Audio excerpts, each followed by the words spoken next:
అమరావతికి ఒక ఎకరాకి 2 కోట్ల రూపాయల దాకా ఖర్చు పెట్టాలి. 50,000 ఎకరాలకు 1,00,000 కోట్లు. మళ్ళీ ఇప్పుడు ఇంకొక 50,000 కోట్లు, 50 ఎకరాలు తీసుకుంటే ఇంకో 1,00,000 కోట్లు, 2,00,000 కోట్లు ఒక రాజధానిలో ఖర్చు పెట్టడం కష్టం. కాబట్టి నేను మావిగన్ అని చెప్తున్నాను మొదటి నుంచి. అంతకుముందు 3 రాజధానులు అన్నా, ఇప్పుడు మావిగన్ అన్న అదే. బట్ ఇప్పుడు ఉండవల్లో రైతుల దగ్గర నుంచి, వాళ్ళ దగ్గర నుంచి భూములు బలవంతంగా లాక్కుంటే ఊరుకునేది లేదు. మీకు తోడుగా నేను నిలబడతాను, న్యాయ పోరాటం చేస్తాం, న్యాయపరమైనటువంటి సహాయం అందిస్తామంటూ జగన్మోహన్ రెడ్డి చెప్పుకొచ్చారు.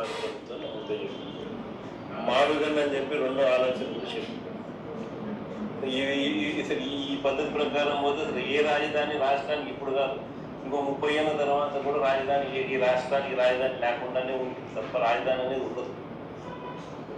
మావిగన్ అనేది రాజధానిగా భావించి అక్కడికి మనం యాక్సెప్ట్ చేస్తే తప్ప, అప్పుడు ఏమైందంటే కారిడార్ రాజధాని ఆటోమేటిక్లీ ఈ రోజు కృష్ణ అయిపోతుంది. ఆ పక్క ఈ పక్క నేషనల్ ఇది ఓవరాల్గా ఆ రైతులకు కూడా మావిగన్ గురించి చెప్పుకొచ్చారు జగన్మోహన్ రెడ్డి. మనది రైతుల పక్షపాత ప్రభుత్వం. నేను ముందే చెప్పిన మావిగన్ అని చెప్పి రెండో ఆలోచన కూడా చెప్పిన. అసలు ఈ పద్ధతి ప్రకారం పోతే అసలు ఏ రాజధాని రాష్ట్రానికి ఇప్పుడు కాదు, ఇంకో 30 ఏళ్ళ తర్వాత కూడా రాజధాని ఈ రాష్ట్రానికి రాజధాని లేకుండానే ఉంటుంది తప్ప రాజధాని అనేది ఉండదు. మావిగన్ అనేది రాజధానిగా భావించి అక్కడికి మనం యాక్సెప్ట్ చేస్తే తప్ప, అప్పుడు ఏమైందంటే ఆ కారిడార్ రాజధాని ఆటోమేటిక్లీ ఈ రోజే కృష్ణ అయిపోతుంది. ఆ పక్క ఈ పక్క నేషనల్ హైవేకి ఈ పక్క ఆ పక్క అదే రాజధాని. రాజధాని అంటే ఏంది, రాజధాని అంటే ఏందనేది వీళ్ళకి ఫస్ట్ అర్థం కావడం వల్ల ఆడ ఎయిర్పోర్ట్ కడతానంటాడు. ఇటు ఉంది కదా స్వామి ఎయిర్పోర్ట్ అంటాను. ఆడ నీకు ఆడ పోర్ట్ లేదు, సీ పోర్ట్ లేదు. ఇటు ఉంది కదా నేను సీ పోర్టు అని చెప్పి మచిలీపట్నం అని చెప్తాను. రాజధాని అంటే ఏంది? సీ పోర్ట్ అనేది అక్కడ ఉంది, ఎయిర్పోర్ట్ అనేది గన్నవరంలో ఉంది. నీకు నేషనల్ హైవేలు 4 నేషనల్ హైవేలు జంక్షన్లు అక్కడే కలుస్తున్నాయి. 3 రైల్వే స్టేషన్లు ఉన్నాయి. ఆడ గుంటూరులో ఉంది, విజయవాడలో ఉంది, మచిలీపట్నంలో ఉంది. మెడికల్ కాలేజీలు అన్నీ ఉన్నాయి, ఇన్స్టిట్యూషన్స్ అన్నీ అన్నీ ఉన్నాయి. నీకు రాజధాని అంటే ఏంది?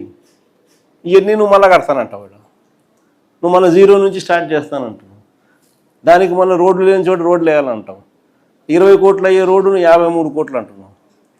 ఆ బిల్డింగ్ స్క్వేర్ ఫీట్కి 20,000 పెడతానంటున్నావు. 4,500 మిగతా చోట అంతా ఖర్చు అవుతా అంటే 5 స్టార్ లాబీస్తో సహా ఇటాలియన్ మార్బుల్ ఏసీ, ఈడ మాత్రం నీకు 20,400 ఖర్చు అవుతాను ఎస్ఎఫ్టీకి. అంటే నేను ప్రతిదీ స్కామే. ఏం జరిగినా కానీ రాజధాని పేరిట నువ్వు స్కాములు చేసేదానికోసం అని చెప్పి నిరంతరం ఇక్కడ ఏదో ఒకటి జరిగించే కార్యక్రమం ఇక్కడ చేస్తూ ఉన్నావు. ఇక్కడ అన్నీ ఉన్నాయి కదా స్వామి, నువ్వు చేయాల్సిన పని ఏమి లేదు. ఊరికి ఇది కారిడార్ను ఊరికి రాజధాని కింద డిక్లేర్ చేస్తే చాలు, ఆటోమేటిక్లీ ఇది పెరిగిపోతుంది. ఆడేదో కట్టే బిల్డింగ్ ఆడ ఆపు స్వామి, ఆడ అదేదో కట్టేది ఏదో పెట్టేది ఏదో ఈడబెట్టు. 400 ఎకరాలు సరిపోతుంది. ఆ కారిడార్కి ఈ పక్క ఆ పక్క 400 ఎకరాల కన్నా ఎక్కువే ల్యాండ్ ఉంది, సరిపోతుంది అని మనం చెప్తా ఉన్నాం. మనం చెప్పేది మోస్ట్ ప్రాక్టికల్. పోర్ట్ ఉంది, అది మనమే కట్టాం, మన హయాంలోనే స్టార్ట్ చేసినాం. ఇప్పుడు వీళ్ళు వచ్చినాక దాన్ని ఆపినారు. మనకు ఆల్రెడీ డబ్బులు కూడా ఉన్నాయి దానికి బ్యాంకుల్లో. ఫైనాన్షియల్ టైఅప్ చేసినాం మనమే. ల్యాండ్ అక్విజిషన్ కంప్లీట్ చేసినాం, అన్ని పర్మిషన్లు తెచ్చినాం. మన హయాంలోనే 35% పని కూడా జరిగింది. వీళ్ళ హయాంలో దాన్ని ముందుకు తీసుకోవాల్సింది పోయి ఆపేసినాను. ఏమంటే వీళ్ళ మనుషులు చుట్టూ ల్యాండ్ కొంటున్నారు. నాని చెప్తున్నాను, అక్కడ పనులు అయిపోయినాయి కదా. సో అట్లుంది పరిస్థితి. ఏమంటే ఆడ స్కాములు కావాలా, మళ్ళీ ఆడ రియల్ ఎస్టేట్ చేయాలా. రియల్ ఎస్టేట్ చేయండి ఆడ పనులు మొదలుపెట్టడం. సో పోర్టు పనులు ఆపడము, వీళ్ళ చుట్టూ ల్యాండ్ కొనుక్కోవడం, తర్వాత మళ్ళీ పోర్టు పనులు స్టార్ట్ చేయాలని. ఇక్కడే పోర్ట్ ఉంది, అక్కడే ఎయిర్పోర్ట్ ఉంది, అన్నీ ఆడనే రైల్వే స్టేషన్ అన్నీ ఉన్నాయి.